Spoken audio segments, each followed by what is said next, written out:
ராம்கடுங்கிற ஒரு ஊர்ல சபிதாங்கிற பேர் கொண்ட ஒரு காய்கறி விக்கிறவ இருந்தா. அவ ஒவ்வொரு வீடா போய் அவ காய்கறிகளை விப்பா. காய் வேணுமோ காய், காய்கறி வேணுமோ காய். இத பாருமா, 1 கிலோ தக்காளி கொடுமா.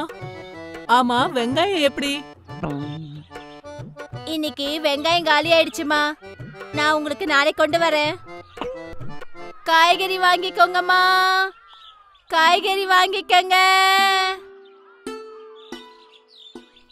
இதே மாதிரி சரிதா ஒவ்வொரு நாளும் ஒவ்வொரு வீட்டுக்கும் போய் கொண்டு வந்த காய்கறிகளை விப்பா.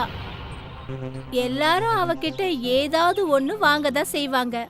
சாயங்காலத்துக்குள்ள அவகிட்ட எல்லா காய்கறியும் வித்து போயிடும். பாவம் சோர்ந்து போய் அந்த சரிதா பைசாவை எடுத்துக்கிட்டு தன்னோட வீட்டுக்கு வருவா. இன்னைக்கு நான் காய்கறியை கொண்டு போய் வித்ததுனால எனக்கு 2 பண லாபம் கிடைச்சது. இந்த மாதிரி காய்கறி வித்து லாபம் கிடைக்கிறதுனால அவளுக்கு இன்னும் ஆர்வம் ஜாஸ்தி ஆயிடுச்சு. அவ என்ன நினைச்சான்னா, காய்கறி மண்டிக்கு போய் இன்னும் நிறைய காய்கறிய வாங்கிட்டு வரலான்னு நினைச்சா. அவளோட வியாபாரத்தையும் பெருக்கிக்கலான்னு நினைச்சா. அண்ணே, இந்த வெங்காயம் ரொம்ப விலை அதிகமா இருக்கே. அம்மா சரிதா, நம்ம மார்க்கெட்ல வெங்காயம் கம்மியா இருக்கு, அதுக்குதான் வெங்காயம் விலை ஏறிடுச்சு. வியாபாரி சொன்னதை கேட்ட உடனே சரிதாவோட மனசுல ஆசை அதிகமாயிடுச்சு. ஒருவேளை மண்டியில இருக்கிற எல்லா வெங்காயத்தையும் நானே வாங்கிட்டா எல்லாரும் என்கிட்ட தான் வெங்காயம் வாங்குவாங்க. அப்போனா என் மனசுக்கு என்ன படுதோ அந்த விலைய சொல்லி எல்லார்கிட்டயும் வெங்காயத்தை வித்துன பெரிய பணக்காரி ஆயிடுவேன். அண்ணே, அப்ப நீங்க ஒரு வேலை பண்ணுங்க, இந்த பைசா எல்லாத்துக்கும் எனக்கு வெங்காயமா கொடுத்துருங்க. எல்லா வெங்காயத்தையும் வாங்கிக்கிட்டு அவ தன்னோட வீட்டுக்கு போனா. அவ தன்னோட மனசுல இந்த வெங்காயத்தை எல்லாத்தையும் வித்துட்டு பெரிய பணக்காரி ஆயிடணும்னு ஆசைப்பட்டா. இப்படி யோசிச்சு யோசிச்சு சரிதாவோட ஆசை பேராசையா மாறிடுச்சு. அவ என்ன நினைச்சானா, அக்கம் பக்கத்துல இருக்கிற ஊர்ல எல்லாம் இருக்கிற வெங்காயம் எல்லாத்தையும் வாங்கி வச்சுக்கலான்னு நினைச்சா. அப்படின்னா எல்லாரும் இவகிட்ட தான் வெங்காயம் வாங்குவான்னு அவ ஆசைப்பட்டா. ஆனா என்கிட்ட இன்னும் நிறைய வெங்காயத்தை வாங்கி வைக்கிறதுக்கு காசு இல்லையே. சரிதா கொஞ்ச நேரமா யோசிச்சு பார்த்தா. அதுக்கப்புறம் தன்னோட பீரோல இருக்கிற அவளோட தங்க நகைகளை கையில எடுத்துக்கிட்டா. என்ன சொன்னான்னா, இத வித்து வர காசுல நான் வெங்காயத்தை வாங்கி வச்சுப்பேன். மறுநாள் சரிதா மண்டிக்கு போனா. அவ நகைய வித்து அந்த காசுல என்ன பண்ணான்னா, அவ என்ன செஞ்சான்னா, அக்கம் பக்கத்துல இருக்கிற மண்டிங்கள்ல இருந்து எல்லா வெங்காயத்தையும் அவ வாங்கினா. அப்ப என்ன சொன்னான்னா, இப்போ என்ன தவிர யாருமே வெங்காயம் வச்சிருக்க முடியாது. அதனால இப்ப எல்லாருமே நான் சொன்ன விலையில தான் இந்த வெங்காயத்தை வாங்கிப்பாங்க. எல்லா வெங்காயத்தையும் சரிதா தன்னோட வீட்டுக்கு கொண்டு வந்தா. அந்த வெங்காயம் எல்லாத்தையும் ஒரு இருட்டான அறையில பூட்டி வச்சுட்டா. இப்ப கொஞ்ச நாளைக்கு மக்கள் எல்லாருக்கும் வெங்காயம் கிடைக்காம தவிக்க விடலாம். சரியான நேரத்துல இந்த வெங்காயத்தை 10 மடங்கா நான் வித்துடுவேன். இத நான் இப்ப பூட்டி வச்சிடுறேன். அப்பதான் யாரும் என்னோட வெங்காயத்தை திருட முடியாது. வெங்காயம் கிடைக்காதனால மக்கள் எல்லாரும் ரொம்ப தவிச்சு போயிட்டாங்க. நம்ம ஊர்ல எந்த இடத்துலயும் வெங்காயம் கிடைக்கவே இல்லைங்க. சரிதாவும் வீடு வீடா காய்கறி விக்கிறதுக்காக போனா. அப்ப மக்கள் எல்லாரும் வெங்காயம் கிடைக்காம கஷ்டப்படுறத அவ கவனிச்சா. சரிதா, உன்கிட்ட வெங்காயம் இருக்கா? என்னால வெங்காயம் வாங்கிட்டு வர முடியும், ஆனா அது விலை ஜாஸ்தியாச்சே. எனக்கு விலைய பத்தி எந்த கவலையும் இல்ல. எனக்கு நிச்சயம் வெங்காயம் வேணும். இப்போ நமக்கு வெங்காயம் விக்கிறதுக்கான சரியான நேரம் வந்துடுச்சுன்னு நினைக்கிறேன். சரிதா ரொம்ப சந்தோஷத்தோட தன்னோட வீட்டுக்கு வந்தா. அவ என்ன நினைச்சானா, அந்த வெங்காயம் எல்லாத்தையும் நாம வித்து பெரிய பணக்காரி ஆயிடலான்னு அவ ஆசைப்பட்டா. சரிதா சாவியை எடுத்தா, அந்த பூட்டை திறந்து அந்த கதவை அவ திறந்து பார்த்த உடனே அந்த அறைக்குள்ள இருந்து ஒரு மோசமா சகிச்சுக்க முடியாத ஒரு நாத்தம் அடிச்சுது. ஐயோ, இவ்வளவு மோசமான ஒரு நாத்தம்மா! இந்த நாத்தம் வெங்காயத்துல இருந்து வருதே. இங்க இருக்கிற வெங்காயம் எல்லாமே அழுகி போச்சே. சரிதா ஒரு விஷயத்த மறந்தே போயிட்டா. அவ எந்த அறையில தன்னோட வெங்காயத்தை எல்லாத்தையும் பூட்டி வச்சாலோ அதுல காத்து போறதுக்கும் வழி இல்ல, இருட்டாவும் இருந்துச்சு. காத்து போறதுக்கும் வர்றதுக்கும் ஒரு சின்ன வழி கூட இல்லாம இருந்தது. அந்த இருட்டு அறையில காத்தும் வெளிச்சமும் இல்லாததுனால எல்லா வெங்காயமும் கெட்டு போச்சு.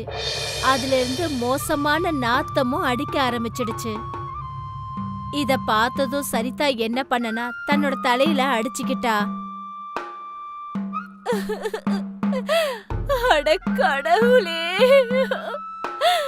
எல்லா வெங்காயமும் இப்படி கெட்டு போச்சே. என்னோட பைசா எல்லாமே நஷ்டமாயிடுச்சே. என்னால பணக்காரி ஆகவே முடியாதே.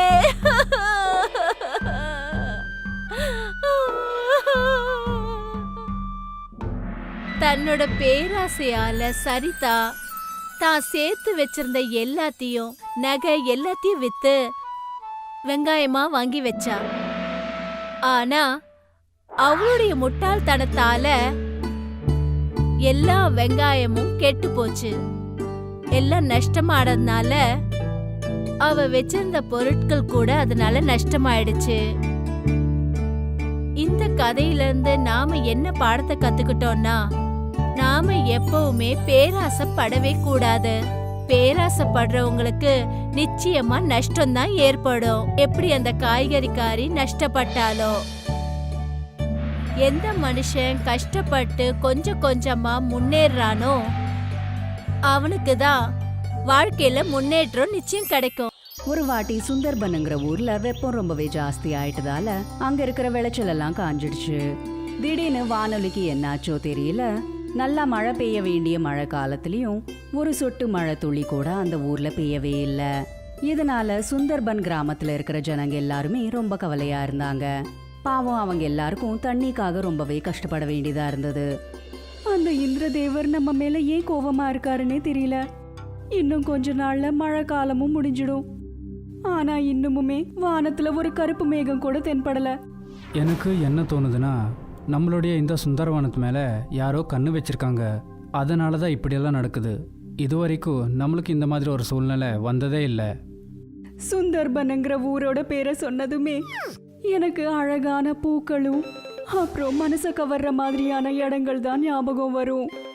ராதிகா தன்னோட கண்களை மூடிக்கிட்டு 2 வருஷத்துக்கு முன்னாடி இருந்த சுந்தர்பன் கிராமத்தை பத்தி நினைச்சுக்கிட்டு இருந்தா. சுந்தர்பன் கிராமம் ரொம்பவே அழகா இருந்தது. சூரியன் உதிக்கிற நேரத்துல அந்த சூரியனோட கிரணங்கள் பட்டதுமே ஊர்ல ஒரு ஒளியே வந்துரும்.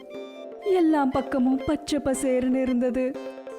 பறவைகள் கீச்சு கீச்சுன்னு சத்தம் போட்டுக்கிட்டே அதோட சாப்பாடை தேடி வானத்துல பறந்துட்டு இருக்கு.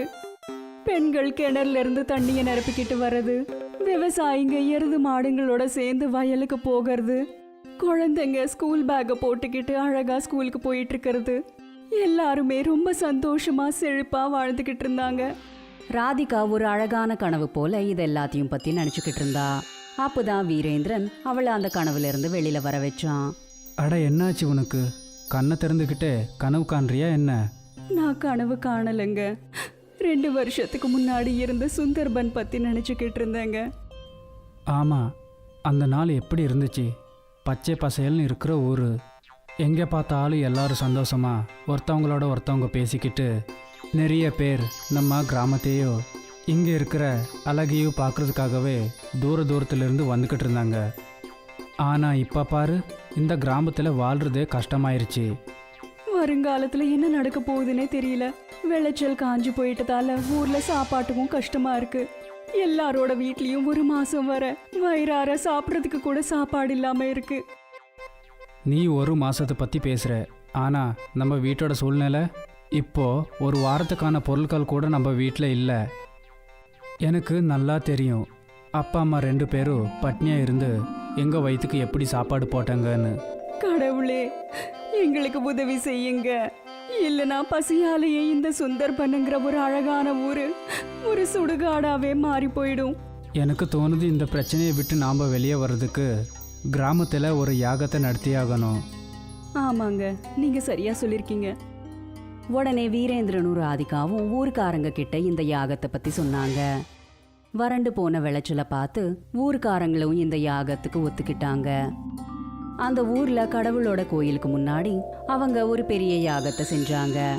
யாகம் செஞ்சு முடிஞ்சதுமே அந்த ஊருக்குள்ள ஒரு துறவி வந்தாரு.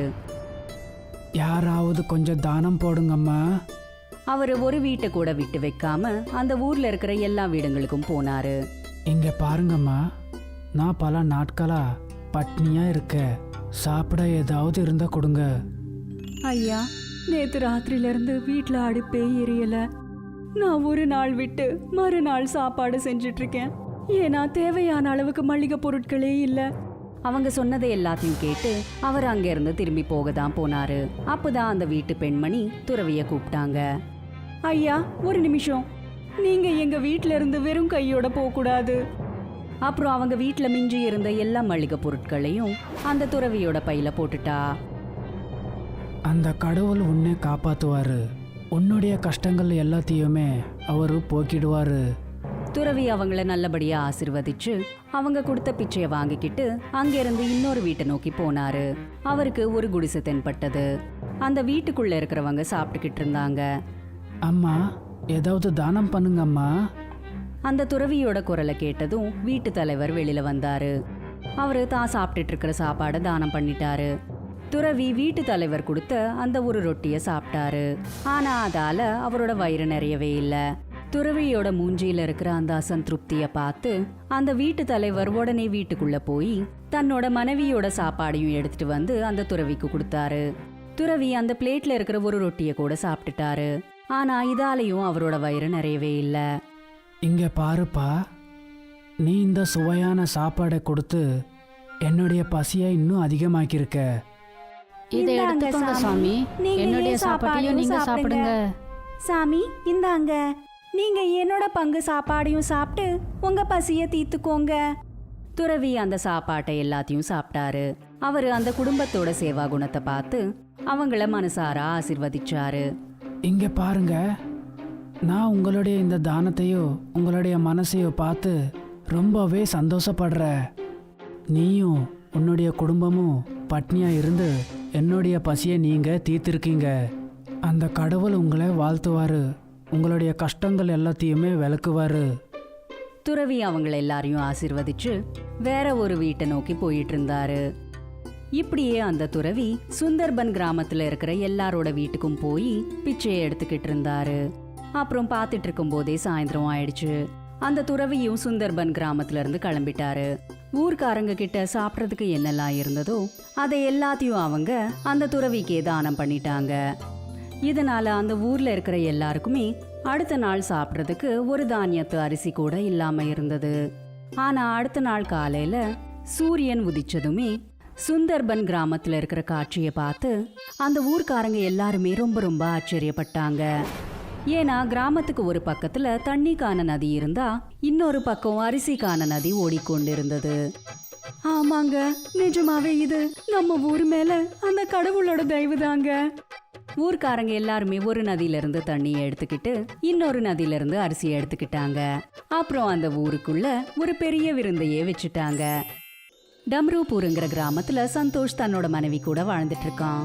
சந்தோஷ் தன்னோட குடும்பத்தை பாத்துக்கிறதுக்காக விறகு வெட்டுற வேலையை செஞ்சுக்கிட்டு இருந்தாரு. தினமும் அடர்ந்த காட்டிலிருந்து கொஞ்சோண்டு விறகுகளை வெட்டி அவரு தன்னோட குடும்பத்தை பாத்துக்கிட்டு இருந்தாரு. இவ்ளோ கொஞ்சம் விறகுகள் தானா, இதை வச்சு இன்னைக்கு ஒரு நாள் மட்டும்தான் ஓட்ட முடியுங்க. நாளைக்கு காலையில அடர்ந்த காட்டுல இருந்து இன்னும் நிறைய விறகுகளை வெட்டிட்டு வாங்க. அப்படியாவது நமக்கு ஒரு 3 நாள் வரை பிரச்சனை இருக்காதுங்க. சரி, நான் நாளைக்கு அந்த அடர்த்தியான காட்டுக்கு போய் உனக்கு அடுப்பையோ விறகையே எடுத்துட்டு வர. இன்னைக்கு என்னால் அவ்வளோ தூரம் போக முடியல. எனக்கு பசிக்குது, கொஞ்சம் சாப்பாடு கொடு. நான் சாப்பிட்டுட்டு கொஞ்சம் நிம்மதியாக தூங்குறேன். நீங்க எல்லா வேலையும் முடிச்சதுக்கு அப்புறம் நிம்மதியா தூங்குங்க. நீங்க முதல் வேலையா காட்டுல இருந்து விறகுகளை வெட்டிட்டு வாங்க. இதால சில நாட்களாவது பிரச்சனை இல்லாம இருக்கும். சந்தோஷ் தன்னோட கோடாரியை எடுத்துக்கிட்டு அடர்ந்த காட்டுக்குள்ள போனான். அந்த இடத்துக்கு எப்பயாவது யாராவது தான் போவாங்க. சந்தோஷ் விறகுகளை வெட்டுறதுக்காக மரத்துல ஏறினதுமே அந்த மரத்தோட கிளையால சந்தோஷோட எடைய தாங்கிக்க முடியல.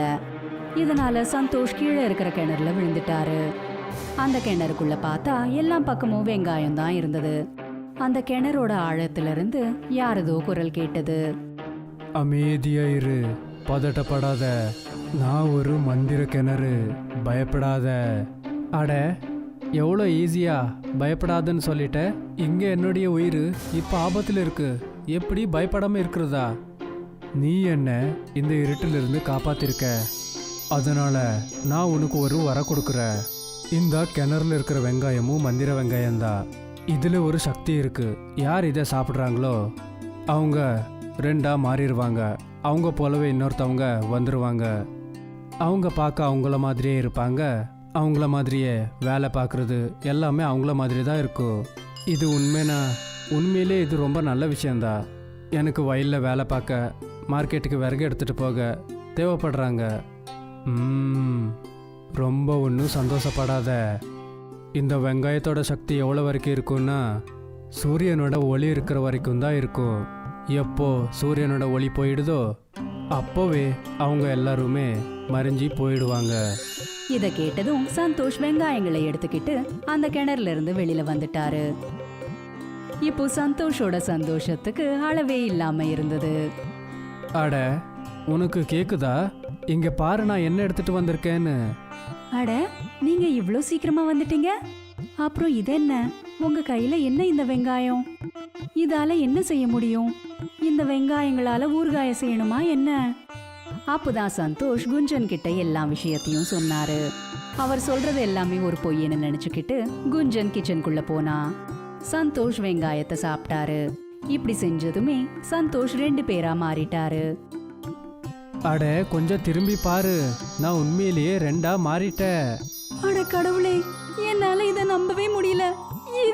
இது எப்படி ஆச்சு? இது எப்படி சாத்தியமாகும்? உடனே சந்தோஷ் குஞ்சன் முன்னாடியே இன்னொரு வெங்காயத்தை சாப்பிட்டாரு. இப்படி செஞ்சதுமே இப்ப சந்தோஷ் 2ல இருந்து 3ஆ மாறிட்டாரு. அட கடவுளே, என் தலையே சுத்திட்டு இருக்கே. இது எப்படி? இது உண்மையா இருந்திருக்காது. இனி என்ன? சந்தோஷ் இந்த வாய்ப்பை நல்லா பயன்படுத்திக்கிட்டாரு. இப்ப அவருக்கு ஏதாவது வேலை செய்யணும்னா சந்தோஷ் உடனே வெங்காயத்தை சாப்பிட்டுருவாரு. வயல்ல உழுது செய்யறதுன்னு, அப்புறம் காட்டுல இருந்து விறகுகளை வெட்டிட்டு வருதுன்னு, இல்லனா மார்க்கெட்ல இருந்து ஏதாவது பொருளை வாங்குறதுன்னு எல்லா வேலையும் ஒரே நேரத்துல செய்வாரு. என்னங்க, இன்னைக்கு 2 வெங்காயத்தை சாப்பிடுங்க. நம்ம வயல்ல விதைகளையும் நட்டணும், அதோடவே மார்க்கெட்ல இருந்து உரத்தையும் வாங்கணும். அட, நீ அதை பற்றி கவலைப்படாத. நான் ஏற்கனவே கிணத்துலேருந்து 2 வெங்காயத்தை எடுத்துகிட்டு வந்திருக்கேன்.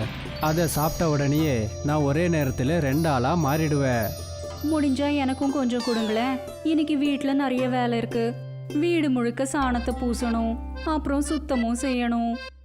சந்தோஷும் குஞ்சனும் 2 பேரும் சேர்ந்து மந்திர வெங்காயத்தை சாப்பிட்டாங்க. அப்புறம் அந்த மந்திர வெங்காயத்து சக்தினால 2 பேரும் 2 பேரா மாறி எல்லா வேலைகளையும் முடிச்சுக்கிட்டாங்க. மந்திர கிணறோட வெங்காயத்தை பத்தி சந்தோஷோட சின்ன வயசு நண்பனான பியாரேலாலுக்கும் தெரிய வந்தது. சந்தோஷ் எந்த தொழிலாளியோட உதவியுமே இல்லாம எல்லா வேலைகளையும் தனியாவே செய்யறாருன்ட்டு பியாரேலாலுக்கு தெரிய வந்தது. இந்த சந்தோஷை நாம ஏதாவது பண்ணியே ஆகணும். அவன் அவனுடைய வயல் வேலையை யாருமே இல்லாம தனியா பார்க்கறா. பார்க்கும்போதே ஒரு சின்ன குடிசை இப்போ பெரிய வீடா ஆயிருக்குது, அதுவும் கொஞ்ச நாள்லயே. அப்படி அவன்கிட்ட என்ன பொருள் வச்சிருக்கா? அது எனக்கு தெரியல. ஆனா நான் கேள்விப்பட்டேன் அவன் பெரிய வண்டியை வாங்க போறானா. இதை எல்லாத்தையும் கேட்டு பியாரேலால் சந்தோஷ பின்தொடர்ந்துகிட்டு போனான். இப்படி பின்தொடர்ந்துகிட்டே சந்தோஷோட வீட்டுக்கு வந்து சேர்ந்தான். அங்க போய் பார்த்தா சந்தோஷோட வீடு இதுக்கு முன்னாடி இருந்த வீட்டை விட ரொம்பவே பெருசாவும் அழகாவும் இருந்தது. போங்க, போய் நிறைய வெங்காயங்களை வாங்கிட்டு வாங்க, நிறைய வேலைகளை முடிக்கணும். அட சரி சரி, நான் இப்போவே போறேன். அதோடவே உங்களால முடிஞ்சா நிறைய வெங்காயங்களையும் சாப்பிடுங்க. எங்க பிறந்த வீட்ல நிறைய வேலைகளை செய்ய வேண்டியிருக்கு. நான் என்னோட தம்பிங்களை கஷ்டப்படுத்த விரும்பல, புரிஞ்சுதா? பியாரேலால் திரும்ப சந்தோஷ பின்தொடர்ந்துகிட்டே போனான். அங்க பார்த்தா சந்தோஷ் அங்க இருக்கிற கிணறுக்குள்ள இறங்கி போனாரு. அப்புறம் வெளியில வந்து அதுல இருந்து எடுத்துட்டு வந்த வெங்காயங்களை சாப்பிட்டாரு. இப்படி செஞ்சதும் சந்தோஷ் 2 பேரா மாறிட்டாரு. இப்படிப்பட்ட காட்சியை பார்த்து பியாரேலாலால தன்னோட கண்களையே நம்ப முடியல. ஓஹோ, இதுதான் விஷயமா? இந்த மந்திர கிணறோட உதவியால தான் சந்தோஷ் இப்படியெல்லாம் பண்றானா? இப்போதான் எனக்கு புரியுது. பியாரேலாலும் அந்த கிணறுக்குள்ள இறங்கி போனான். அப்புறம் அந்த கிணறுக்குள்ள இருக்கிற வெங்காயத்தையும் சாப்பிட்டான். ஆனா பியாரேலாலோட பேராசு குணத்தினால அந்த வெங்காயத்தை சாப்பிட்டதுமே பியாரேலால் அந்த கிணறுக்குள்ள முழுங்கி போயிட்டு இருந்தான். நீ பாவம் பண்ணவ. அந்த விறகு வெட்டுறவன் வளருது உனக்கு பிடிக்கலையா? அதனால நீ இங்க வேற வந்துட்டியா? இப்போ தண்டனையை அனுபவி. அட, யாராவது காப்பாத்துங்க, யாராவது காப்பாத்துங்க, நான் உள்ள போய்கிட்டு இருக்கேன், காப்பாத்துங்க, ஐயோ யாராச்சும் என்ன காப்பாத்துங்க. பியாரேலாலோட குரலை கேட்டு சந்தோஷ் உடனே அவனை காப்பாத்திட்டாரு. இன்னைக்கு நீ எப்படியோ தப்பிச்சிட்ட. ஆனா இன்னொரு தடவை இந்த கிணத்துக்குள்ளேயோ இல்ல சந்தோஷ் விஷயத்துல தலையிட்டனா உன்னை யாராலையோ காப்பாற்ற முடியாது. இத கேட்டதும் பியாரேலால் உடனே அங்கிருந்து பயந்து போய் ஓடிட்டான். சந்தோஷ் வீட்டுக்கு வந்ததுமே நடந்ததை எல்லாத்தையும் குஞ்சன் கிட்ட சொன்னாரு. இத கேட்டு குஞ்சன் முதல்ல பயந்து போனா. ஆனா சந்தோஷ் நல்லபடியா இருக்கிறத பார்த்து அவ சந்தோஷ் கிட்ட இப்படி சொன்னா. கடவுளோட தயவால நீங்க நல்லபடியா இருக்கீங்க. இல்லனா உங்களுக்கு என்ன நடந்திருக்குமோ தெரியல. நினைச்சு பார்த்தாலே பயமா இருக்கு. அந்த கடவுள் தயவால நம்ம குடும்பத்துக்கு வேற எந்த பிரச்சனையும் வரக்கூடாது. நம்ம மேல யார் கண்ணும் பற்றக்கூடாது. எல்லாமே நல்லபடியா இருக்கணும். இனி அன்னில இருந்து சந்தோஷம் குஞ்சனும் ரொம்பவே சந்தோஷமா நல்லபடியா வாழ்ந்தாங்க.